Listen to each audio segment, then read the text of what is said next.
Hey everybody, welcome back to Biblical Seekers. Today we're going over 5 facts about death and ghost. It's time to seek the truth.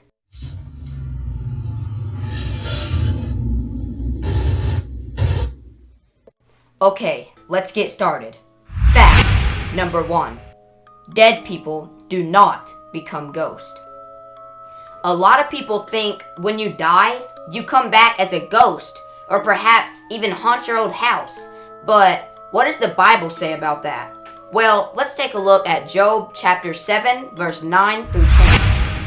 As the cloud is consumed and vanisheth away, so he that goeth down to the grave shall come up no more. He shall return no more to his house, neither shall his place know him any more. So as we can clearly see, when we die, we don't come back up from the grave as a ghost to return to our old home, but rather we go down in silence, as the Bible states in Psalm chapter 115, verse 17. The dead praise not the Lord, neither any that go down into silence. You see, the Bible states that the dead go down into silence. That is, of course, as we await the resurrection.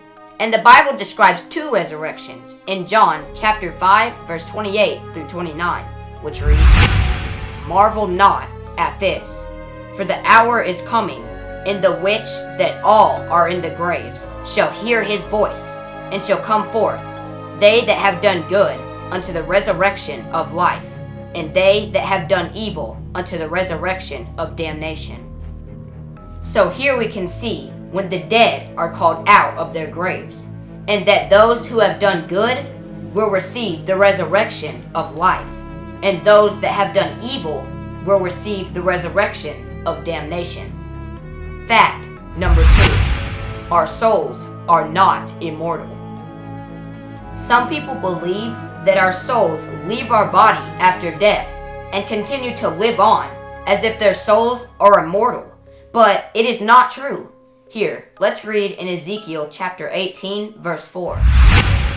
Behold, all souls are mine. As the soul of the Father, so also the soul of the Son is mine.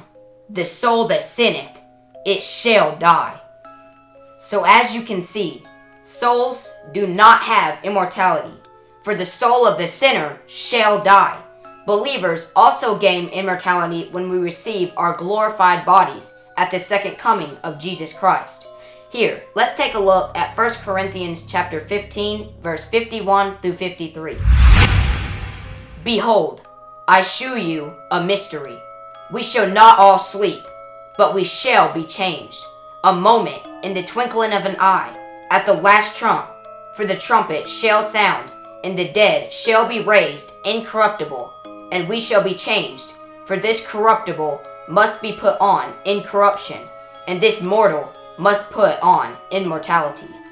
So here we can see the believers receiving their glorified bodies, and that we are transformed from mortal to put on immortality by the power of God. Fact number 3. You can't take anything with you when you die. Here, let's go straight to 1 Timothy chapter 6, verse 7.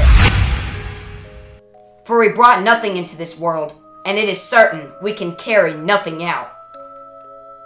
I think this verse makes it very clear that we can bring nothing with us when we die. Fact number 4. There is no second chances after death. That's why it's so important to make sure you're right with God, because you're not promised tomorrow. You can die of heart failure or choke on the next thing you eat.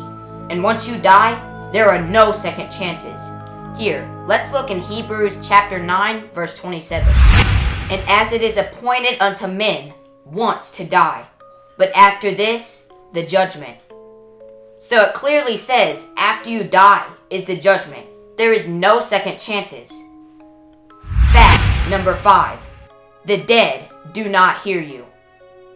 Have you ever seen someone sitting at a grave talking to their dead loved ones, or perhaps even in a movie? Well, I can assure you this is unbiblical. and the dead cannot hear you. Just take a look at Ecclesiastes chapter 9, verse 5. For the living know that they shall die, but the dead know not anything, neither have they any more a reward, for the memory of them is forgotten. Here we can see that the dead know not anything. We can also take a look in Job chapter 14, verse 21. His sons come to honor, and he knoweth it not, and they are brought low, but he perceiveth it not of them. So here it is speaking of a son coming to honor his dead father, but his father knoweth it not, and the son is also brought low, and again his dead father perceiveth it not. So I think it's clear, the only ghost we should be believing in is the Holy Ghost. Tune in next time to see the truth.